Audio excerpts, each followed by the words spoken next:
Welcome to all of you in Sanwal Physics classes. In today's lecture of current electricity, chapter electricity, class 10th, we will study about first the cause of resistance and then the factors affecting the resistance of a conductor.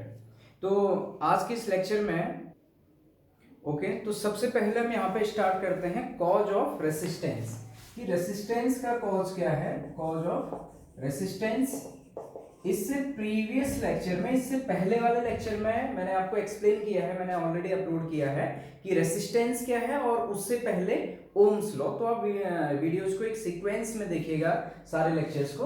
तो resistance हमने क्या बताया था, जैसे अगर मैं आपको recall करा दूं तो रेसिस्टेंस मैंने आपको बताया था सबसे पहले is the property of conductor होती है, जो कि क्या करता है, किसी कंडक्टर में करंट के फ्लो का अपोज करता है। तो resistance is the property of conductor which opposes the flow of current inside the conductor.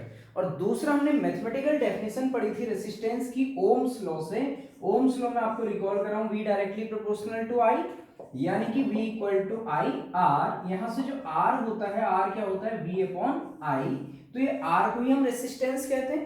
तो resistance is the ratio of potential difference applied at the ends of the conductor to the current flowing through the conductor। ये हमने resistance पढ़ा था।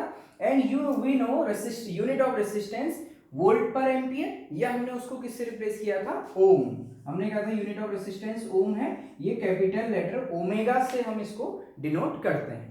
तो resistance को हमने mathematically define कर लिया था।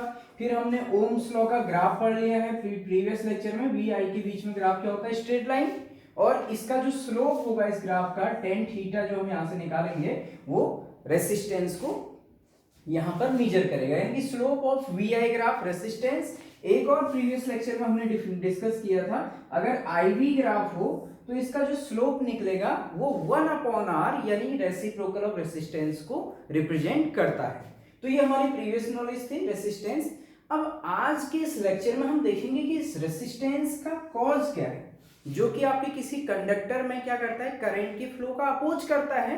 तो कंडक्टर में करंट के फ्लो के अपोज करने वाली इस प्रॉपर्टी का रीजन क्या है कि क्यों रेसिस्टेंस डेवलप होता है, तो ये आप पहले पढ़ चुके हैं। अभी हम रेसिस्टेंस के कॉज पर अगर हम बात करें तो जनरली क्या होता है आप समझिए। क्लास 10th के अकॉर्डिंग मैं आपको समझाऊंगा सिलेबस के अकॉर्डिंग, क्लास 12th में बहुत डिटेल में इसको स्टडी किया जाता है।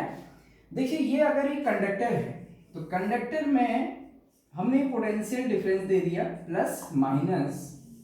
जब तक हम इसमें पोटेंशियल डिफरेंस हमने नहीं दिया, देखिए अगर पोटेंशियल डिफरेंस नहीं है, सपोज मैं इस बैटरी को रिमूव कर दूं, तो आपने पढ़ा था ये फ्री इलेक्ट्रॉन्स कंडक्टर के अंदर कहीं कोई रैंडमली मूव करते रहते हैं। अगर हमने पोटेंशियल डिफरेंस नहीं दिया है, अगर हम इस पोटेंशियल डिफरेंस को अप्लाई कर दें तो क्या होगा, देखिए तो पोटेंशियल डिफरेंस को अप्लाई करने से प्लस माइनस ये इलेक्ट्रॉन जो अभी तक रैंडमली मूव कर रहे हैं चारों डायरेक्शन में, ये क्या करेंगे, ये एकदम से बहुत जल्दी कोशिश करेंगे इलेक्ट्रिक फील्ड के अपोजिट डायरेक्शन में, यानी कि पॉजिटिव टर्मिनल ऑफ बैटरी की ओर मूव करने के लिए।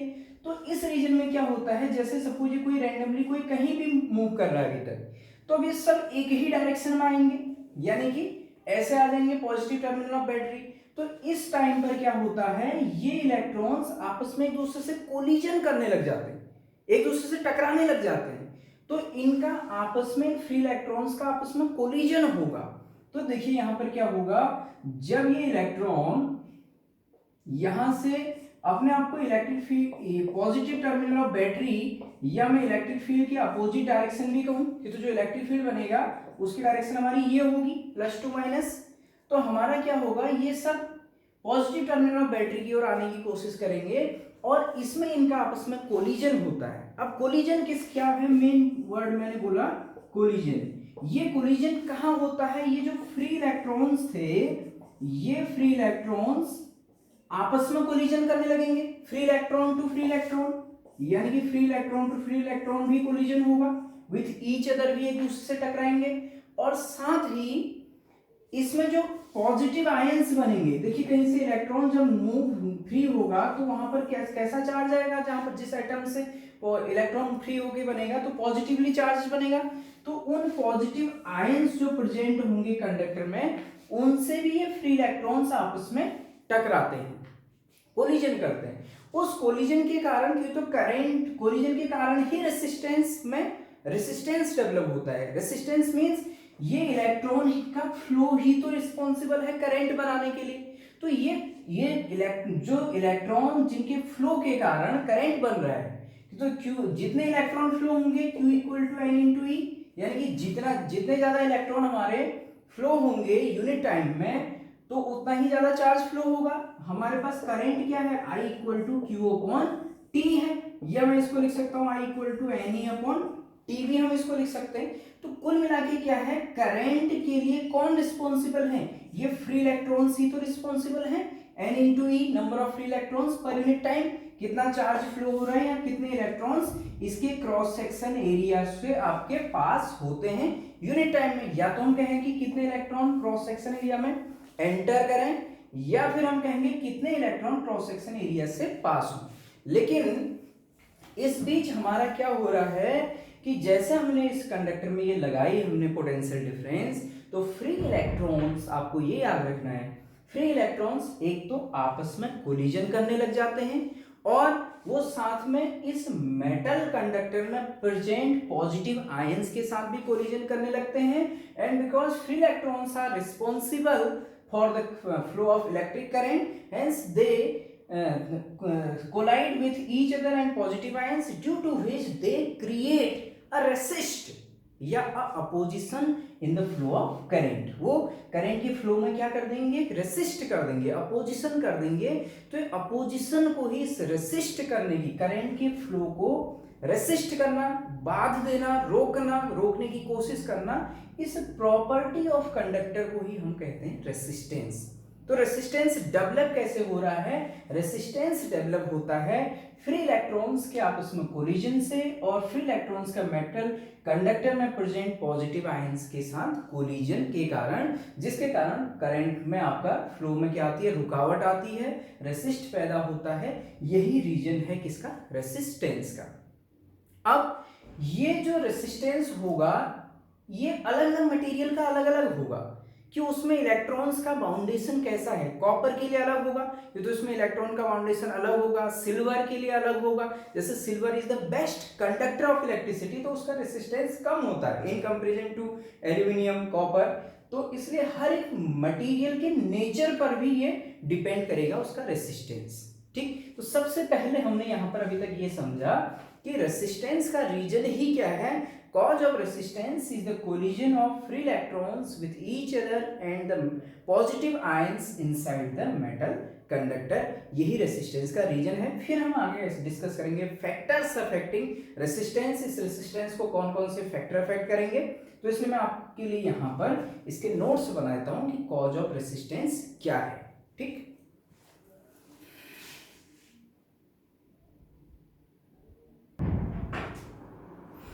ओके तो मैंने यहाँ पर आपके लिए रेसिस्टेंस का जो कॉज, मैंने कारण आपको एक्सप्लेन किया, उसके नोट्स लिख दिए शॉर्ट में, जो कि आपको पता होना चाहिए रेसिस्टेंस क्यों डेवलप होता है। तो यहाँ पर मैंने लिखा है when free electrons moves inside the conductor. देखिए क्या लिखा मैंने, when free electrons moves inside the conductor under a potential difference. Potential difference जब हम लगाते हैं, they collide with each other and एक तो आपस में कोलिजन करेंगे, एंड साथ में the positive ions inside the conductor, और उसके अंदर कंडक्टर में प्रेजेंट पॉजिटिव आयंस से, due to which electrons losses their energy. इस प्रोसेस में इलेक्ट्रॉन अपनी एनर्जी को लॉस करते हैं, एंड ड्यू टू, फिर उसके बाद लिखा due to these collisions there is some obstruction और opposition to the flow of electrons. तो इससे क्या होता है, कोलिजन से इलेक्ट्रॉन के फ्लो होने में कुछ ऑब्स्ट्रक्शन आता है। फिर मैंने लिख दिया कि the property of a conductor due to which it opposes the flow of electric current through it is called resistance. Means main चीज क्या है कि आपका कॉज ऑफ रेसिस्टेंस ये है कि किसी भी कंडक्टर में जनरली क्या होता है, इलेक्ट्रॉन फ्रीली मूव करते रहते हैं रैंडम डायरेक्शन में, और एक दूसरे से क्या होते हैं, ये इलेक्ट्रॉन एक दूसरे से कोलिजन टकराते रहते हैं। ठीक है, अगर हमने जैसे पोटेंशियल डिफरेंस नहीं दिया है, तो उस समय भी ये इलेक्ट्रॉन क्या करेंगे, रैंडमली मूव करते हैं और एक दूसरे से कोलिजन करते रहते हैं इसके अंदर जो पॉजिटिव आयंस है उनके बीच में। तो वो पॉजिटिव आयंस से टकराते रहते हैं लगातार, और उसके कारण क्या होता है, इनमें रेसिस्टेंस डेवलप होता है। जब बैटरी पोटेंशियल डिफरेंस जब हम लगाते हैं, तो बैटरी पोटेंशियल डिफरेंस लगाने के बाद सारे के सारे इलेक्ट्रॉन क्या कोशिश करेंगे कि सब एक ही डायरेक्शन में आने की कोशिश करेंगे, यानी कि आपके minus positive terminal of battery की ओर इलेक्ट्रिक फील्ड के अपोजिट डायरेक्शन में। तो इस समय भी वो क्या होते हैं, एक दूसरे से कोलिजन करते हैं आपस में, फ्री इलेक्ट्रॉन्स का आपस में कोलिजन, और मेनली जो इनके बीच में जो पॉजिटिव आयंस प्रेजेंट होंगे कंडक्टर में, उनसे कोलिजन होता है। उस कोलिजन में इलेक्ट्रॉन अपनी एनर्जी को लॉस करते हैं, फिर उसके कारण धीरे धीरे इलेक्ट्रॉन्स को एक वेलोसिटी मिलती है इलेक्ट्रिक फील्ड के अपोजिट डायरेक्शन, बहुत ही स्मॉल वेलोसिटी, जिसको हम बाद में आगे जाके ड्रिफ्ट वेलोसिटी कहते हैं। तो मेनली अभी आपको ये पता होना चाहिए, जो कॉज ऑफ रेसिस्टेंस है किसी भी कंडक्टर में, वो है उसके फ्री इलेक्ट्रॉन्स का आपस में और उस मैटर उसके अंदर प्रेजेंट पॉजिटिव आयंस के साथ कोलिजन। तो वही मैंने यहाँ पर रीजन आपके लिए लिख दिया है, आप इस नोट्स को अपने कॉपी में बना सकते हैं, फिगर बनाने की जरूरत आपको नहीं है। तो ये था हमारा कॉज ऑफ रेसिस्टेंस। आप इसको पॉज करिए, स्क्रीनशॉट लेकर के यहाँ तक इसके नोट्स बनाइए, फिर मैं आगे आपको एक्सप्लेन करूंगा फैक्टर्स अफेक्टिंग रेसिस्टेंस।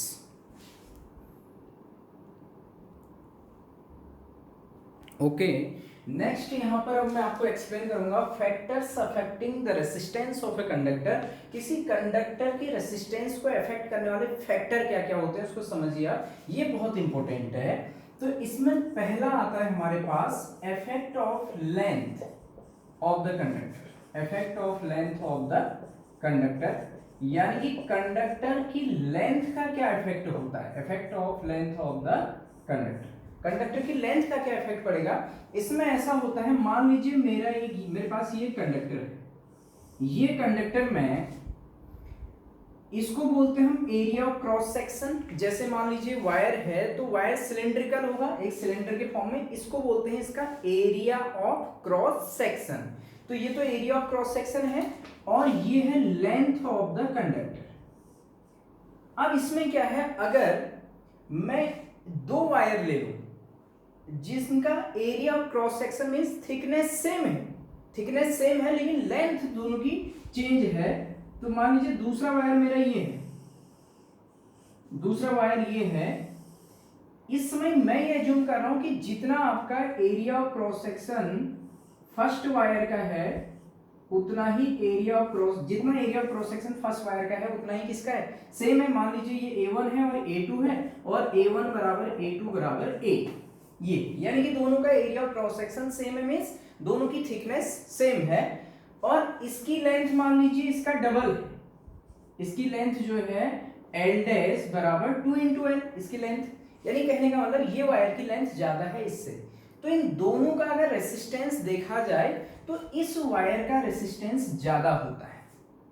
ठीक, इसका रीजन क्या है, देखिए रेसिस्टेंस का रीजन है मेन इलेक्ट्रॉन का कोलिजन। भाई इलेक्ट्रॉन जो पास होंगे इस वायर में, वो तो इसी एरिया ऑफ क्रॉस सेक्शन से पास होंगे, area of cross section same है, तो यहां भी पास होने के लिए उतना ही रीजन है, और यहां भी पास होने के लिए उतना ही एरिया है। इलेक्ट्रॉन के पास होने के लिए एरिया तो बराबर है, लेकिन इसमें इलेक्ट्रॉन्स के ज्यादा कोलिजन होंगे इस वायर में, होंगे नहीं होंगे, जिसके कारण इसके कंपैरिजन में, जिसके कारण इस वायर का रेसिस्टेंस क्या हो जाएगा, बढ़ जाएगा in comparison to first wire. यानी कहने का मतलब सीधे सीधे ये है कि अगर हम किसी वायर की लेंथ को बढ़ाते हैं, वायर की लेंथ को बढ़ाते हैं, एरिया ऑफ क्रॉस सेक्शन अगर सेम वाली बात हम यहाँ पे कर रहे हैं, दो वायर ले लें, area of cross section same हो और एक वायर की लेंथ कम, एक वायर की लेंथ ज्यादा हो, तो जिस वायर की लेंथ ज्यादा होती है उसका रेसिस्टेंस भी ज्यादा होता है। तो इसलिए हमारे यहाँ पर सीधे ये कंक्लूजन होता है कि R directly proportional to L, यानी कि resistance of a conductor is directly proportional to length. अगर हम वायर की लेंथ को बढ़ा देंगे तो रेसिस्टेंस भी बढ़ जाएगा। अगर ये वायर है, अगर हम इसकी एरिया ऑफ क्रॉस सेक्शन को कांस्टेंट रखते हुए अगर हम इसकी लेंथ को डबल कर दें तो इसका रेसिस्टेंस भी डबल हो जाएगा। अगर हम लेंथ को ट्रिपल कर दें तो रेसिस्टेंस भी ट्रिपल, अगर हम लेंथ को घटा के हाफ कर दें तो रेसिस्टेंस भी क्या हो जाएगा, हाफ हो जाएगा। तो जनरली हमारे पास कहने का मतलब ये है, the resistance of a conductor is directly proportional to the length of the conductor. एक तो ये आपको यहाँ पर नोट करना है कि भाई रेसिस्टेंस क्या होता है, डायरेक्टली प्रोपोर्शनल होता है किसके, लेंथ ऑफ द कंडक्टर के। अभी मैं ये दोनों ही नोट्स आपके लिए लिख दूंगा। दूसरा इफेक्ट, नोट्स अभी मैं लिख दूंगा आपके लिए, अभी आप समझिए। दूसरा होता है effect of area of cross section, area of cross section, area of cross section है। देखिए मान लीजिए मेरे पास ये कंडक्टर है, ये कंडक्टर है, ठीक, जिसका ये एरिया ऑफ क्रॉस सेक्शन है। अगर हम किसी वायर के एरिया ऑफ क्रॉस सेक्शन को बढ़ा दें, इंक्रीज कर दें, तो एरिया ऑफ क्रॉस सेक्शन बढ़ाने से क्या होगा, मान लीजिए मैंने इस वायर का एरिया ऑफ क्रॉस सेक्शन बढ़ा दिया, एक दूसरा वायर ले लिया सेम मटेरियल का, अगर ये सिल्वर है तो ये भी सिल्वर का, मैंने मटेरियल चेंज नहीं किया, एरिया ऑफ क्रॉस सेक्शन बढ़ा दिया, ठीक, लेंथ को कांस्टेंट रखा है अभी, ठीक, लेंथ दोनों की सेम ली है। एरिया ऑफ क्रॉस सेक्शन में क्या होगा, इसमें से पास होने वाले electron area of cross section से, तो करंट क्या होता है, charge passing through cross sectional area of a conductor पर यूनिट टाइम। तो यहाँ ज्यादा चार्ज पास होगा, इसमें से क्या होगा, हमारा ज्यादा चार्ज पास होगा यूनिट टाइम पर। तो इसलिए एरिया ऑफ क्रॉस सेक्शन को अगर हम बढ़ा दें तो ज्यादा इलेक्ट्रॉन्स पास होंगे, तो ज्यादा करंट पास होगी, तो इसलिए रेसिस्टेंस क्या हो जाएगा, घट जाएगा, रेसिस्टेंस डिक्रीज हो जाएगा। तो हमारे पास ये होता है एरिया ऑफ क्रॉस सेक्शन को बढ़ाने से कंडक्टर का रेसिस्टेंस हमेशा डिक्रीज करता है। तो हम कहेंगे resistance R is inversely proportional to A, A means area of cross section, यानी कि एरिया ऑफ क्रॉस सेक्शन को बढ़ाने पर कंडक्टर का रेसिस्टेंस हमेशा घटता है। अगर हम एरिया ऑफ क्रॉस सेक्शन को डबल कर दें, यानी कि मैंने एरिया को डबल कर दिया नए केस में, तो रेसिस्टेंस क्या हो जाएगा, हाफ हो जाएगा, ये तो इनवर्सली प्रोपोर्शनल है। एरिया डबल करेंगे रेसिस्टेंस घट के आधा हो जाएगा। अगर एरिया को घटा के आधा कर दें एरिया ऑफ क्रॉस सेक्शन को, तो रेसिस्टेंस क्या हो जाएगा, डबल हो जाएगा। तो दो चीजें यहाँ पर नोट करने की है, लेंथ का इफेक्ट क्या था, लेंथ में resistance directly proportional to length, और दूसरा एरिया ऑफ क्रॉस सेक्शन में है resistance inversely proportional to area of cross section. Third अगर हम बात करें तो ये मैं अभी नोट्स में लिख दूंगा आपके लिए, अभी आप समझिए। थर्ड है effect of temperature, effect of temperature. ये भी इसमें क्या होता है, देखिए जो मेटल्स होते हैं, मेटल कंडक्टर होंगे जितने भी मेटल्स, ठीक, मेटल्स या मेटल कंडक्टर अगर मैं कहूं, ठीक, तो जैसे सिल्वर है और एल्यूमिनियम है, कॉपर है, जो भी मेटल कंडक्टर हैं, इनका रेसिस्टेंस हमेशा टेम्परेचर बढ़ाने पर, टेम्परेचर अगर इंक्रीज करते हैं तो रेसिस्टेंस भी इंक्रीज होता है। टेम्परेचर बढ़ाने पर मेटल कंडक्टर का रेसिस्टेंस क्या होता है, बढ़ता है। रीजन क्या है, देखिए अगर हम टेम्परेचर बढ़ा देंगे तो उसके अंदर बहुत ज्यादा कोलिजन होंगे, उनकी जो इलेक्ट्रॉन्स के कोलिजन होंगे वो जल्दी जल्दी कोलिजन होने लगेंगे, और ज्यादा कोलिजन होंगे तो करंट का ज्यादा अपोज होगा। तो इसलिए आपको याद रखना है कि टेम्परेचर बढ़ाने पर मेटल कंडक्टर का रेसिस्टेंस इंक्रीज होता है। यहीं पर अगर हम बात करें सेमीकंडक्टर्स की, आपको ये पॉइंट पता होना चाहिए क्लास 10th में, सेमीकंडक्टर के केस में क्या होता है, अगर आप टेम्परेचर इंक्रीज करेंगे तो जो रेसिस्टेंस होता है सेमीकंडक्टर में, ये रेसिस्टेंस इंक्रीज न करके डिक्रीज होता है। देखिए सेमीकंडक्टर में एक अलग बात है, सेमीकंडक्टर में क्या है, टेम्परेचर इंक्रीज करने पर रेसिस्टेंस इंक्रीज नहीं हो रहा है, डिक्रीज हो रहा है। जैसे जर्मेनियम है, सिलिकॉन है, जो सेमीकंडक्टर है। अब यहाँ पर इसका रीजन क्या होगा, क्या टेम्परेचर इंक्रीज करने पर जैसे मेटल कंडक्टर में फिर कोलिजन बढ़ रहे थे, क्या इनमें नहीं बढ़ेंगे? ऑब्वियस बात है, यहाँ भी कोलिजन बढ़ते हैं, तो उससे तो रेसिस्टेंस बढ़ना चाहिए था सेमीकंडक्टर का। तो सेमीकंडक्टर का रेसिस्टेंस कोलिजन होने से तो बढ़ता है, लेकिन मेन रीजन क्या होता है, जब आपका टेम्परेचर हम देते हैं किसी कंडक्टर को, तो उसमें टेम्परेचर एक थर्मल एनर्जी के द्वारा, ये मान लीजिए मेटल कंडक्टर है, ये मेरे पास है मेटल कंडक्टर और ये है सेमी कंडक्टर। तो मेन बात ये जो मेटल कंडक्टर होते हैं इनमें रूम टेम्परेचर पर, इनमें मैं आपको बता रहा हूं मेटल कंडक्टर में रूम टेम्परेचर पर पहले से ही 10 की पावर 29 बहुत ज्यादा इतने फ्री इलेक्ट्रॉन्स होते हैं पर मीटर क्यूब में, यानी पर मीटर क्यूब में रूम टेम्परेचर पर ही 10 की पावर 29 तक फ्री इलेक्ट्रॉन होते हैं। किसमें? मेटल कंडक्टर में। तो इसमें अगर अब थोड़ी बहुत इलेक्ट्रॉन बढ़ेंगे भी तो कोई ज्यादा इफेक्ट नहीं पड़ेगा, जबकि ये जो सेमीकंडक्टर होते हैं सेमीकंडक्टर में पहले से जो आपके फ्री इलेक्ट्रॉन होंगे ये फ्री इलेक्ट्रॉन लेस होते हैं, कम होते हैं, इसलिए रूम टेम्परेचर की बात कर रहा हूं, इसमें फ्री इलेक्ट्रॉन कम होते हैं, इसलिए अगर हम बाहर से टेम्परेचर बढ़ाएंगे तो इनमें फ्री इलेक्ट्रॉन्स बहुत ज्यादा बढ़ जाते हैं, बहुत ज्यादा फ्री इलेक्ट्रॉन बढ़ जाते हैं, जिसके कारण फ्री इलेक्ट्रॉन बढ़ने के कारण भी रेसिस्टेंस बढ़ता है।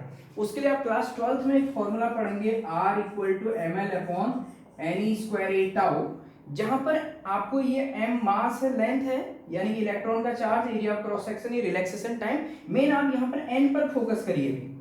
n है नंबर ऑफ फ्री इलेक्ट्रॉन्स। तो मैंने आपसे ये कहा कि सेमीकंडक्टर में क्या होगा, n बहुत ज्यादा बढ़ जाते हैं, पहले बहुत कम होते हैं, बाद में फिर ये बहुत ज्यादा बढ़ जाते हैं, तो जिससे रेसिस्टेंस क्या होता है, घटते हैं। जबकि कंडक्टर के केस में भी बढ़ेंगे, लेकिन कंडक्टर में पहले से ही बहुत ज्यादा इफेक्ट होता है, तो इसका बहुत ज्यादा इफेक्ट नहीं पड़ता है, ये उतना डोमिनेटिंग नहीं रह जाता है। नंबर ऑफ फ्री इलेक्ट्रॉन्स का केस कंडक्टर के केस में, सेमीकंडक्टर में ज्यादा बढ़ता है। तो मेन आपको क्लास 10th में ये समझना है, मेटल कंडक्टर का रेसिस्टेंस टेम्परेचर के साथ इंक्रीज होता है, जबकि सेमीकंडक्टर का रेसिस्टेंस टेम्परेचर के साथ डिक्रीज होता है।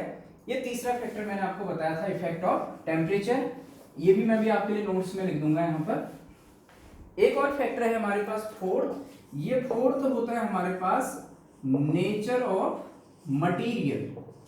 ये नेचर ऑफ मटेरियल क्या होता है, देखिए सिल्वर का कुछ अलग होगा रेसिस्टेंस, उसके बाद से कॉपर का कुछ अलग होगा, एल्यूमिनियम कुछ अलग होगा, हर एक मेटल का अलग अलग रेसिस्टेंस होता है, यानी कि सबका अलग अलग रेसिस्टेंस होता है। तो ये डिपेंड करता है इनके अंदर इनके मेटल आयंस के अरेंजमेंट पर, फ्री इलेक्ट्रॉन्स का अरेंजमेंट, मेटल आयंस का कैसा, पॉजिटिव आयंस का कैसा अरेंजमेंट इसके अंदर है, इसके अंदर इनके एटम्स का अरेंजमेंट कैसा है, तो उसके कारण भी आपका नेचर ऑफ मटेरियल पर भी रेसिस्टेंस डिपेंड करता है। सबसे जो बेस्ट कंडक्टर होता है, यानी कि जिसका रेसिस्टेंस सबसे कम होता है, वो होता है सिल्वर। तो मैंने यहाँ पर आपको 4 चीजें एक्सप्लेन की, फैक्टर्स अफेक्टिंग रेसिस्टेंस में, effect of length, effect of area of cross section, effect of temperature, nature of material, इन चारों को ही मैं आपके लिए नोट्स के फॉर्म में यहाँ पे लिख रहा हूँ। ओके, तो मैंने यहाँ पर आपके लिए नोट्स लिख दिए हैं। Factors affecting the resistance of a conductor, देखिए क्या है, पहला effect of length of the conductor, जैसे हमने पढ़ा, जैसे हमने स्टडी किया, the resistance of a conductor is directly proportional to the length of the conductor, यानी कि R directly proportional to L, यहाँ पर मैंने लिखा है शॉर्ट में। आप इसका मतलब ये है कि लेंथ डबल करने पर रेसिस्टेंस भी डबल, लेंथ हाफ करने पर रेसिस्टेंस भी हाफ, यानी कि जैसा चेंज लेंथ में होगा वैसा ही रेसिस्टेंस में होगा। दूसरा effect of area of cross section of conductor, तो रेसिस्टेंस ऑफ कंडक्टर इज, जैसे हमने पढ़ा था, inversely proportional to the area of cross section of the conductor, are inversely proportional to area of cross section. Third, effect of temperature, तो यहाँ पर मैंने main notes लिख दिए जो आपको एक्सप्लेन किया था डिटेल में। The resistance of a pure metal conductors increases with the increase in temperature, and the resistance of semiconductors decreases with increase in temperature. तो आप इनको नोट कर लीजिए पॉज करके, इसके बाद मैं आपके लिए लिखता हूं effect of nature of material. Okay, next fourth factor भी मैंने आपके लिए लिख दिया है, effect of nature of materials. इसमें क्या है, देखिए resistance of different conductors is different का हर एक का अलग अलग होता है। Resistance of conductors also depends the nature of material of the conductor, means किस पर, द अरेंजमेंट ऑफ एटम्स और आयंस इनसाइड द कंडक्टर। हर एक का अलग अलग, हर एक एटम में अलग अलग अरेंजमेंट होता है एटम्स का, जिसके कारण उनका रेसिस्टेंस भी अलग अलग होता है। जैसे कि सिल्वर Ag जो होता है आपका, this is the best conductor of electricity, तो इसको भी आप यहाँ पर नोट कर लीजिए स्क्रीनशॉट लेकर के। ओके, ये चारों फैक्टर को आपने नोट कर लिया। इसके बाद मैं एक फॉर्मूला बताने जा रहा हूँ यहाँ पर आपको इंपॉर्टेंट। जैसे हमने फैक्टर अफेक्टिंग रेसिस्टेंस में पहला फैक्टर पढ़ा था resistance directly proportional to length, मैंने इसको इक्वेशन 1 बना दिया। दूसरा resistance inversely proportional to area of cross section, मैंने इसको इक्वेशन 2 बना दिया। ये दोनों इक्वेशन को आप मिलाएं तो क्या आ जाएगा, R directly proportional to L upon A, दोनों को मिला करके। अब हम यहाँ पर डायरेक्टली प्रोपोर्शनल का साइन हटा करके इक्वल टू करके एक अनदर कांस्टेंट लगाते हैं जिसको हम कहते हैं रो। रो को आप ऐसे बनाएंगे, इसको हम कहते हैं रो, RHO ग्रीक लेटर है, तो R equal to rho L upon A, जो कि रेसिस्टेंस के लिए फॉर्मूला निकल गया हमारा, न्यूमेरिकल्स में जो हमारा काम आएगा। यहाँ पर जो ये रो है, नया टर्म हमने जो डाला है, रो इंट्रोड्यूस किया है, ये रो को हम कहते हैं स्पेसिफिक रेसिस्टेंस और या रेसिस्टिविटी ऑफ द कंडक्टर। ये है रेसिस्टिविटी ऑफ द कंडक्टर या स्पेसिफिक रेसिस्टेंस। तो यहां तक आप आज के लेक्चर में नोट करिए। नेक्स्ट लेक्चर में हम इस रो के बारे में, इस स्पेसिफिक रेसिस्टेंस और रेसिस्टिविटी को डिटेल में डिस्कस करेंगे। तो आप इसको पढ़िए, समझिए, अपने नोट्स बनाइए, कंटिन्यूअस स्टडी करिए। Thank you so much.